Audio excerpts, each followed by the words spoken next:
भारतीय न्यूज, सीधा, सटीक और निष्पक्ष। नमस्कार, मैं हूं शिवम शर्मा और आप देख रहे हैं भारतीय न्यूज। नजर डालते हैं मुख्य खबरों पर और शुरुआत करते हैं राष्ट्रीय खबरों से।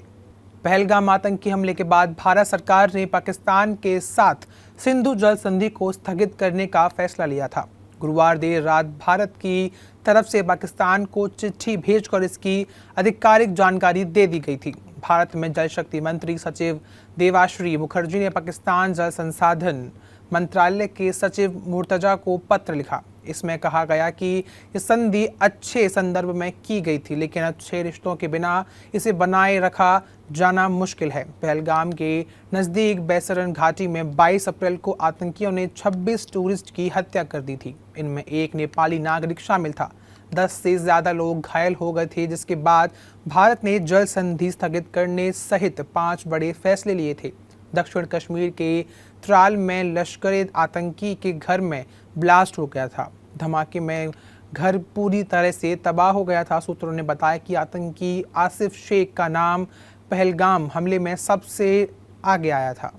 सेना शुक्रवार सुबह यहां सर्च ऑपरेशन चला रही थी। ऑपरेशन के दौरान शेख के घर में संदिग्ध वस्तु दिखाई दी और जवान पीछे हट गए।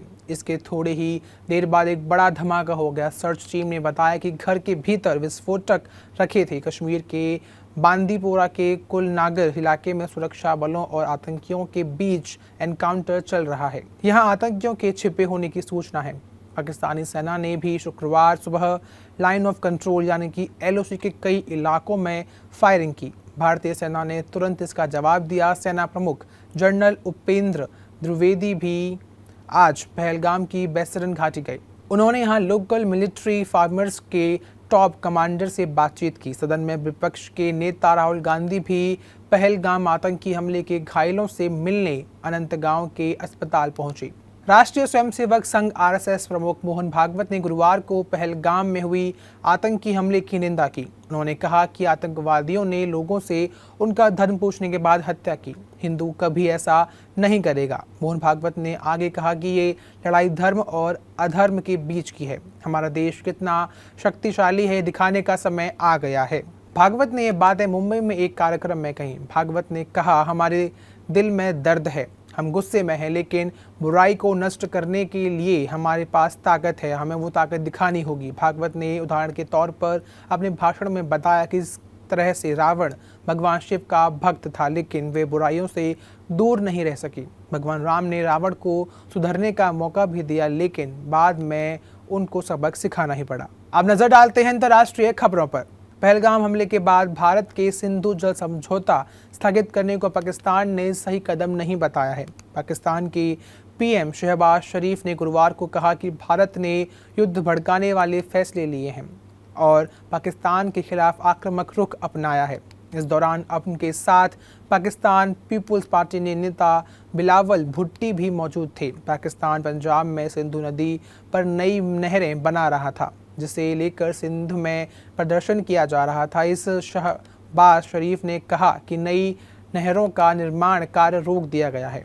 मीडिया रिपोर्ट्स के मुताबिक बॉर्डर पर तनावपूर्ण स्थिति के बीच पाकिस्तान सेना ने लाइन ऑफ कंट्रोल यानी कि LOC पर सैनिकों की संख्या में बढ़ोतरी की है। सैनिकों को बंकरों के अंदर से निगरानी रखने का आदेश दे दिया गया है। इसके साथ ही पाकिस्तानी सेना की रावलपिंडी हेडक्वार्टर की 10वीं कोर और सियालकोट में इंटरनेशनल बॉर्डर पर तैनात सैनिकों को अलर्ट रहने का आदेश भी दे दिया गया है। अमेरिका उपराष्ट्रपति JD वेंस अपना भारत दौरा पूरा करने के बाद वॉशिंगटन के लिए रवाना हो गए हैं। वेंस 21 अप्रैल यानी सोमवार को 4 दिन की भारत यात्रा पर पहुंचे थे। JD वेंस के साथ उनकी पत्नी उषा और 3 बच्चे, जिसमें इवान, विवेक और मिरावेल भी भारत आए थे। सोमवार को दिल्ली में लैंड होने के बाद वेंस ने अक्षरधाम मंदिर में दर्शन किए। इसके बाद शाम को PM मोदी से मुलाकात की। वेंस सोमवार रात को ही दिल्ली से जयपुर के लिए रवाना हो गए थे। इसके बाद उन्होंने मंगलवार को जयपुर में आमेर का किला देखा। बुधवार को अमेरिकी उपराष्ट्रपति ने आगरा के ताजमहल का दौरा किया। इसके बाद वापस जयपुर लौटे, जहां से गुरुवार सुबह वॉशिंगटन के लिए रवाना हुए। अब खबरें व्यापार जगत से। जम्मू कश्मीर के पहलगाम में 22 अप्रैल को हुए आतंकी हमले के बाद करीब 90% लोगों ने अपनी ट्रैवल बुकिंग कैंसिल कर दी है। यहाँ की अर्थव्यवस्था टूरिज्म पर काफ़ी निर्भर है, इसलिए उसे नुकसान पहुँचा सकता है। स्मॉल मीडियम साइज इंटरप्राइज यानी कि SME कंपनियों के मेन बोर्ड में शिफ्ट होने के लिए ज़रूरी नियमों में बदलाव किए गए हैं। नेशनल स्टॉक एक्सचेंज यानी कि NSE ने 24 अप्रैल को नए संशोधित नियमों के लिए सर्कुलर जारी किए हैं।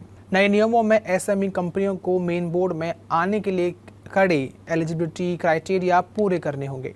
Security exchange board of India यानी SEBI के एक्शन के बाद प्रवर्तन निदेशालय ED ने गुरुवार 24 अप्रैल को जेंसोल इंजीनियरिंग लिमिटेड के परिसरों पर छापे मारे। इस दौरान दिल्ली के एक होटल से को-फाउंडर पुनीत सिंह जग्गी को हिरासत में ले लिया गया है, जबकि एक अन्य प्रमोटर अनमोल जग्गी के दुबई में होने की आशंका जताई जा रही है।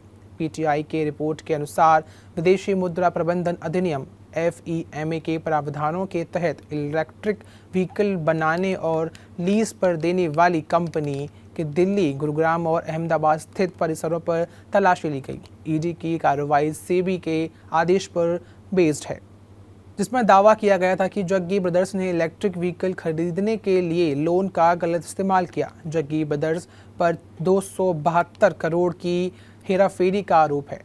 अब खबरें खेल जगत से। रॉयल चैलेंजर्स बेंगलुरु ने अपने होम ग्राउंड चिन्ना स्वामी स्टेडियम से सीजन का पहला मैच जीत लिया है। टीम ने राजस्थान रॉयल्स को 11 रन से हराया। जोश हेजलवुड ने 19वें ओवर में एक ही रन खर्च किया। उन्होंने इस ओवर में 2 विकेट लेकर मैच पलट दिया। हेजलवुड ने 33 रन देकर 4 विकेट लिए। बेंगलुरु में RR ने टॉस जीतकर बॉलिंग चुनी। RCB ने 5 विकेट खोकर 205 रन बनाए। जवाब में राजस्थान 9 विकेट खोकर 194 रन ही बना सकी। यशस्वी जायसवाल ने 49 और ध्रुव जुरेल ने 47 रन बनाए। संदीप शर्मा को 2 विकेट मिले। बेंगलुरु से विराट कोहली और देवदत्त पिडिक्कल ने 50 लगाए। कुणाल पंचड़ा ने 2 विकेट भी ले लिए। Pakistani Olympic gold medallist javelin thrower Arshad Nadeem ने बेंगलुरु में 24 मई को होने वाले NC क्लासिक भाला फेंक टूर्नामेंट में भाग नहीं लेंगे। उन्होंने 2 बार के ओलंपिक मेडलिस्ट नीरज चोपड़ा के निमंत्रण को ठुकरा दिया है। कुछ दिन पहले नीरज चोपड़ा ने बेंगलुरु में हो रहे NC क्लासिस भाला फेंक की जानकारी देते हुए कहा कि 2024 पेरिस ओलंपिक के गोल्ड मेडलिस्ट पाकिस्तान के अरशद नदीम को भी उन्होंने इसमें भाग लेने के लिए बुलाया है। उनसे बात हुई है, वे अपने कोच से बातचीत कर अपना जवाब देंगे। आज के बुलेटिन यहीं समाप्त होते हैं। देश दुनिया की बाकी खबरों के लिए देखते रहिए भारतीय न्यूज़। बहुत बहुत धन्यवाद।